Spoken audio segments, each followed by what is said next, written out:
Magandang araw sa inyo kaibigan. Ito po si Kuya Nas TV. For today's video po, magre-reaction video tayo. Sana nga, sana suportahan nyo pa rin itong reaction video na aking gagawin. Magre-react lang tayo dito sa napabalitang aksidente na naman sa Marilaki Highway, na kung saan dyan po maraming aksidente na nagaganap, lalo na dun sa Manukan or sa Devil's Corner na tinatawag nila. O mayroon pang isang tambayan ng mga vlogger doon, riders dun po sa tinatawag nilang Manukan. Actually dun sa Tanay Rizal po kami napapadaan ho kami doon pag nagka-camping kami. Doon ho ang daan namin at nadadaanan namin sila doon laging nakatambay.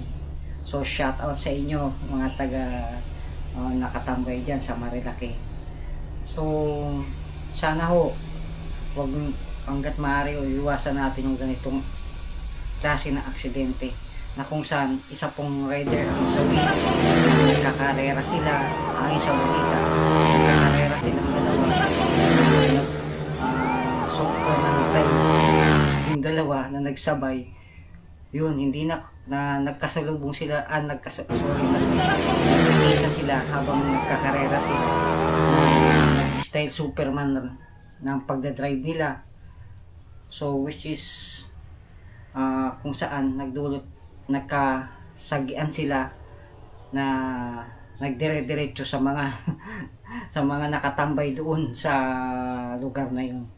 So ito po, panoorin po natin. Credit po sa GMA7 ang footage, na konting footage po na aking papakita.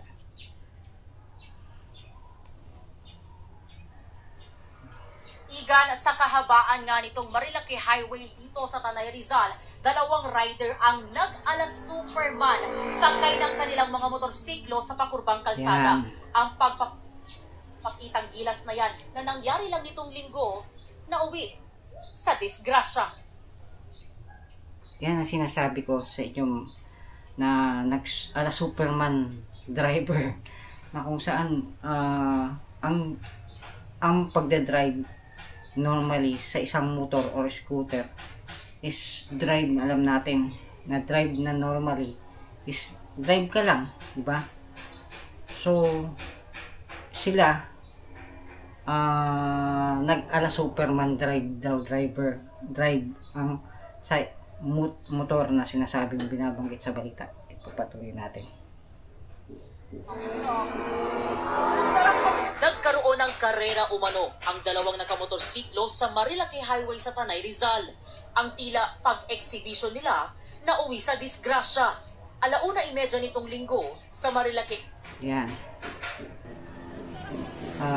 Makikita mo natin dito. Marilaki Highway sa Tanay Rizal. Ang tila pag-exhibition nila. Yun, ang pag-exhibition nila. Hilig sabihin, exhibition, napapanood ng mga tao yung pagdadrive nila. Na kung saan, nagkabanggaan ho sila na hindi naiwasan sa paggigit-gitan sa sobrang bilis nila. Hindi nila alam na nagkagit-gitan na sila at dumiretso sila dun sa mga nanonood, sa mga nakatambay sa madaling sabi. Kasi yung pagka sobrang bilis nyo at konting saltik lang o konting sagi lang is out of balance kayo, kasi 2 wheels lang yun eh. So ang tendency yung pagka malulus control ka sa manibela sa sobrang bilis nyo, dahil nagkakarera nga sila and out of control sila, dumiretso sila doon sa nanonood o nakatambay na nakatambay doon, na kung saan meron hong nasawing isang rider na ang dinulot ng ito yung resulta nung pagkakarera nila na ala Superman driver. So para sa akin bilang isang rider, kasi rider din ako. Pumupunta kami, hindi naman kaila sa inyo, camping kami sa iba't ibang lugar, at motor din ang hawak ko. So sa pagdadrive, dapat doble ang ingat mo. Sabi nga, kung ang laking tulong din ang prayer bago umalis ng bahay. Pero pag mayroong ganyang mga kamoting rider sa daan, hindi maiwasan na kung sa ang dulo to aksidente. Pagka umira na naman yung pagkakamote rider na wala sa lugar ang pagdadrive. Tapos yan, hindi natin maiwasan ng magpasikat sa mga rider na, kaya ko yan, exhibition ng ganyan. So dapat hindi dinadala. Kung meron naman tayong racing track na kung saan pwede kayo diyang magkarera hanggat gusto nyo, hanggat want to sawa kayong magkakarera. Pero sa daan kayong magkakarera, which is bawal ang magkarera sa daan. So para sa akin, hindi dapat idinadala sa ganyang mga lugar, lalo na maraming banking na tinatawag nila, na minsan nag-overlaps. Pagka nagbabangki ka, sobrang bilis mo, nag-overlaps ka, nakakadamay ka rin ng ibang tao. So hanggat maaari, ang pagdadrive is doble ang ingat, lalo na sa daan. Kasi buti sana kung tayo lang mga rider ang ma-accident, hindi makakadamay pa tayo ng ibang tao. O kaya yun, kung mayroon man tayong angkas, makakadamay tayo. Kumbaga, safety precaution tayong mga rider. Kasi ang number one natin sa pagdadrive at nandun tayo sa kalsada, safety precaution ang iniisip natin, kung saan present of mind na doble ingat sa bawat liko mo, bawat galaw mo, pihit mo ng manibela, meron kinakakulang timing. Kung ikaw lang ay pumunta sa Marilaki at magpasikat na yun ang goal mo, ang motive mo, syempre natural, aksidente ang hanap natin.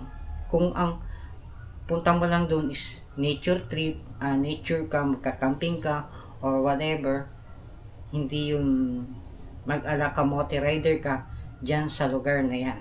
So kung meron kayong kung meron kayong comment or anuman masasabi nyo tungkol sa ganitong klaseng aksidente o pangyayari, i-comment down below nyo po sa aking video. Ayan lang po ang ating ngayon.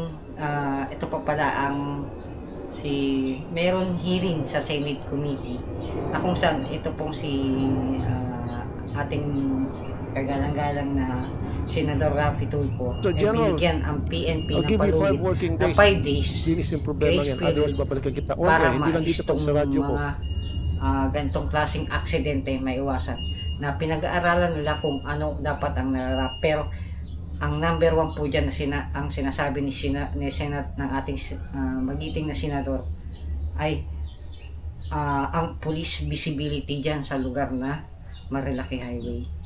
At sana po sa mga kapulisan natin, maikting nyo pong pinagbabawal po sana yung mga ganyang klaseng mga payabang o ano, kasi nagdudulot po ito ng aksidente, lalong-lalo na yung mga kamote rider. So yan lang po mga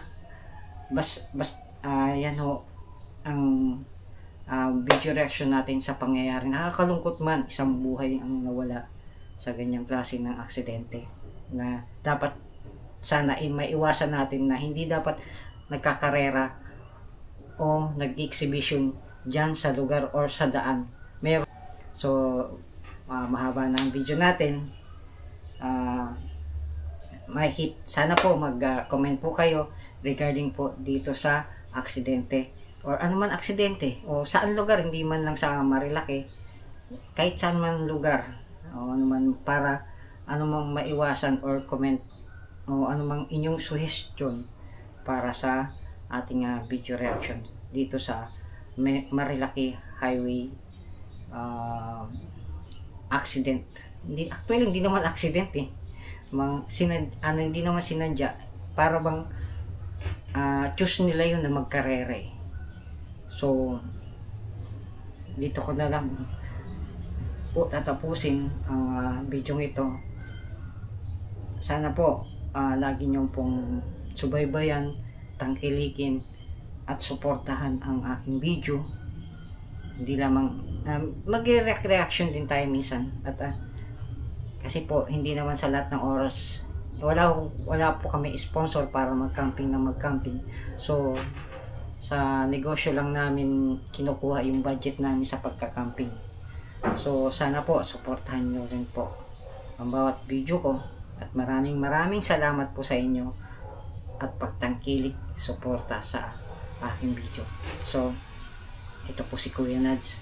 Muli, pagkatiwala na natin sa Diyos ang lahat. Kasi siya lang ho ang may hawak ng buhay natin. At laging samahan natin ng dasal sa ano man gawin natin, saan tayo pumunta. Samahan natin ng dasal. Kasi siya lang ang tanging makakatulong sa atin. And then, ito po si Kuya Nads na nag-iwan po, nagsabi sa atin na God will always provide sa lahat ng pangailangan mo, pangailangan natin, kasi isa lang ang lalapitan natin, ang Diyos lang na makapangyarihan sa lahat. So to God be the glory. God bless po sa lahat. Magandang araw po muli.